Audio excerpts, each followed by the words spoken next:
여러분 안녕하십니까? 다양한 뉴스가 가득한 방송 아주TV 뉴스룸 준하연입니다. 6월 10일 월요일 뉴스 시작하겠습니다. 윤석열 대통령이 중앙아시아 3국 순방을 위해 출국했습니다. 첫 방문국인 세계 4위 천연가스 보유국 투르크메니스탄에서는 에너지 플랜트 분야의 협력 확대를 추진할 계획입니다. 국민의힘이 국회의장이 원구성을 강행하면 상임위원장 선출을 비롯해 국회 일정을 전면 보이콧하고 시행령 카드로 맞불을 놓을 생각이라며 맞서고 있습니다. 이화영 전 경기도 평화부지사가 대북 송금 의혹과 관련해 실형 선고를 받으면서 여당이 당시 경기도지사였던 민주당 이재명 대표의 사법 리스크를 정조준하며 헌법 84조 관련 논쟁에도 불을 붙였습니다. 초저출산과 고령화에 생산성 증가율까지 0%대로 떨어지면서 2040년대 우리 경제가 역성장할 거란 전망이 나왔습니다. 종합부동산세 세율이 더 무겁게 적용되는 중과 대상이 지난해에만 99% 넘게 줄어든 것으로 확인됐습니다.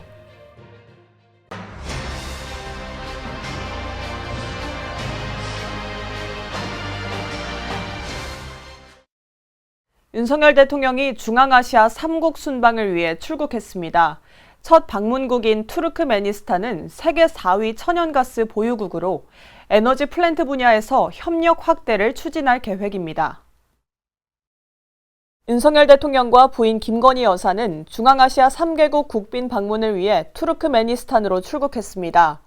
윤 대통령은 첫 순방국인 투르크메니스탄에서 세르다르 베르디무하메도프 투르크메니스탄 대통령과 정상회담을 가집니다.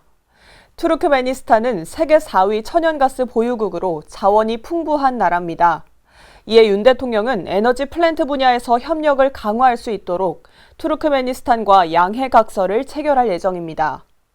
뒤이어 카자흐스탄과 우즈베키스탄 등을 찾아 중앙아시아 3개국 순방을 이어갑니다. 윤 대통령이 국빈 방문을 하는 건 지난해 12월 네덜란드를 찾은 이후 6개월 만입니다. 국민의힘은 국회의장이 원구성을 강행하면 상임위원장 선출을 비롯해 국회 일정을 전면 보이콧하는 방안을 검토하고 있습니다. 특히 여당은 당정 협의를 통해 시행령을 발표하고 추진하면 된다면서 강경하게 맞서는 상황입니다.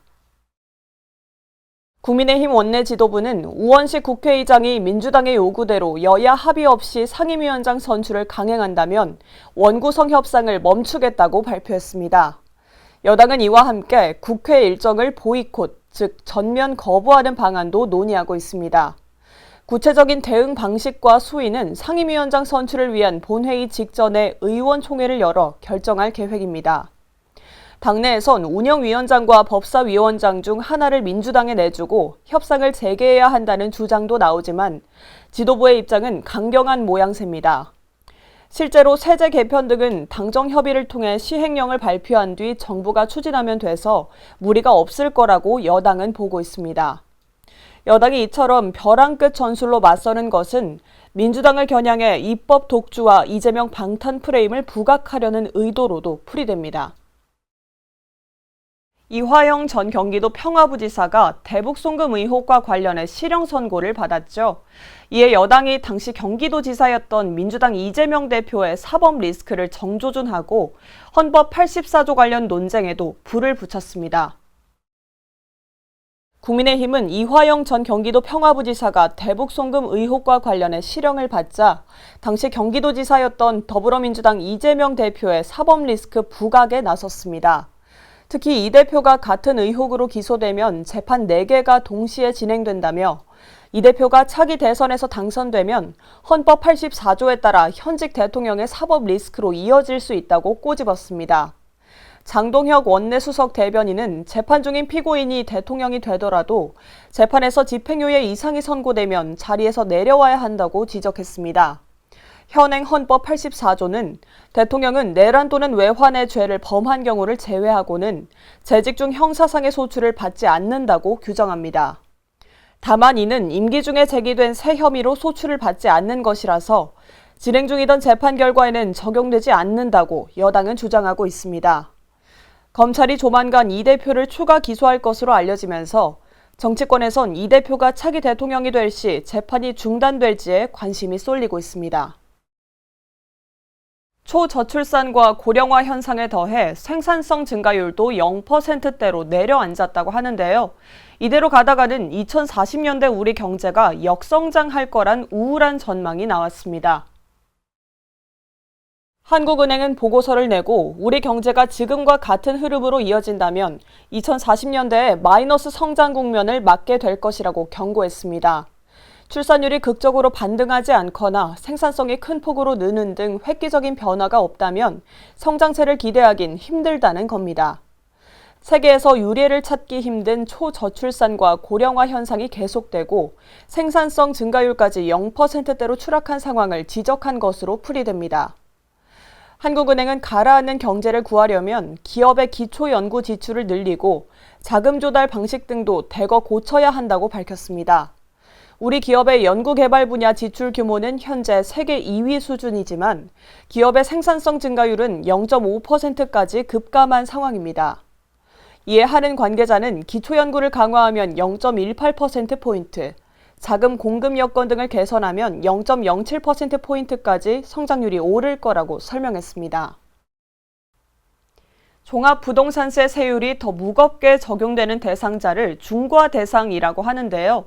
지난해 이 중과 대상이 1년 만에 99% 넘게 줄어든 것으로 확인됐습니다. 국세청 등에 따르면 지난해 주택분 종부세 대상 중 중과 대상은 2,597명으로 나타났습니다. 지난 2022년 수치였던 48만 6,454명에 비해 99.5%나 떨어진 겁니다. 이는 윤석열 정부 출범과 동시에 부동산 세제가 대폭 완화된 데에다 공시가격까지 내려간 결과로 풀이됩니다. 정부는 현 상태를 과세 정상화라고 보고 있지만 이런 변화는 사실상 정책 무력화에 가까울 정도로 급격하다는 평가가 나옵니다. 이러한 조치는 조세 정책의 예측 가능성을 훼손할 수 있다는 우려도 큽니다. 중과 대상을 결정하는 세액이 1조 8천억 원에서 920억 원으로 급감함에 따라 부자들의 세금을 줄여준다는 비판이 잇따르는 상황입니다. 60 민주항쟁 기념일을 맞아 제37주년 60 민주항쟁 기념식이 열렸습니다. 올해 기념식은 오직 한마디 민주주의라는 주제로 개최됐습니다. 제37주년 60 민주항쟁 기념식이 행정안전부 주최로 서울시청과 서울광장에서 진행됐습니다. 이번 행사에는 한덕수 국무총리를 비롯한 주요 인사와 민주화운동 관계자 등이 자리한 것으로 알려졌습니다.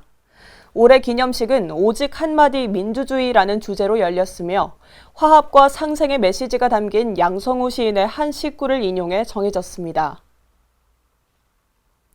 지난달 전국 아파트 경매 낙찰가율이 85%를 넘겼는데요. 서울의 경우 지역별로 낙찰가율 편차가 크게 나타났습니다. 부동산업계에 따르면 지난달 전국의 아파트 경매 낙찰가율은 평균 85.4%를 기록했습니다.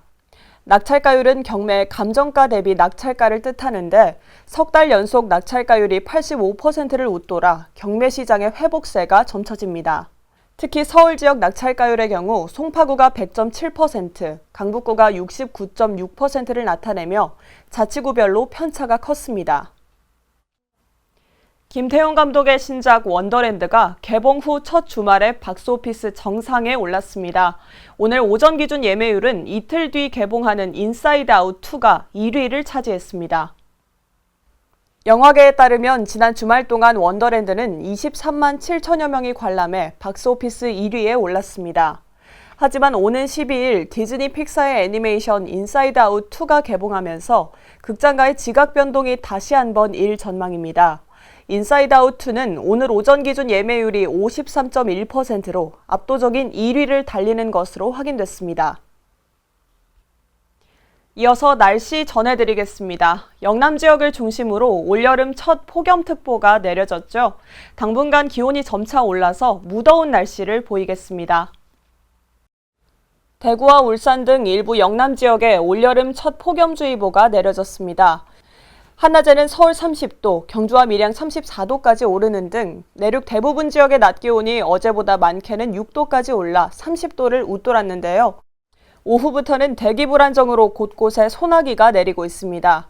예상되는 소나기 양은 영남 내륙에 5에서 40mm, 경기 남부와 강원 남부, 충북 북부에 5에서 30mm 정도입니다. 당분간 기온이 점점 더 오르면서 주 후반엔 서울의 낮 기온 32도까지 오를 전망입니다.